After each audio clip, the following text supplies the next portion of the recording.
Hello YouTube, today I wanted to make a quick video demonstrating how to take the derivative of a function that is defined to be the product of a sequence. So basically this is going to be capital F of x equals the product from k equals 1 to n of f sub k of x, where f sub k of x could be something like 1 minus x to the k, or it could be something like 1 plus x squared over k squared, anything like that. So this function, we could do, this is basically going to be f sub 1 of x times f sub 2 of x times f sub 3 of x all the way up to f sub n of x. And one way you could do this is by just multiplying it out up to n and then, simplifying and taking the derivative that way. But especially when n gets large, that gets very difficult. And sometimes you might want to do this as n approaches infinity, so that would be impossible. So the easiest way that you could do this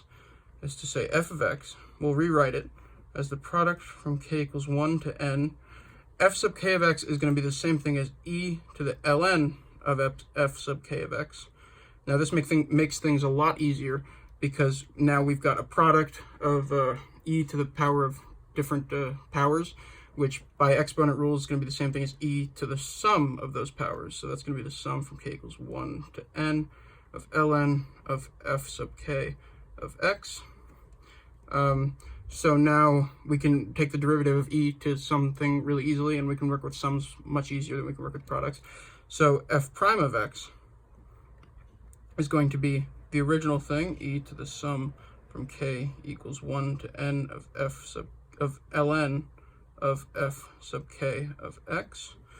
times the derivative with respect to x of the sum from k equals 1 to n of ln of f sub k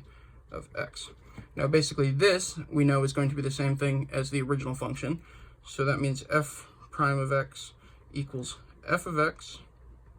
times the derivative of the sum is going to be the same as the sum of the derivatives, so the sum from k equals 1 to n of, we know how to take the derivative of a natural log fairly easily, it's just f sub k prime of x, so the derivative with respect to x, divided by f sub k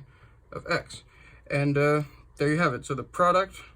from k equals 1 to n of f sub k of x, the derivative with respect to x of that is going to be the same thing as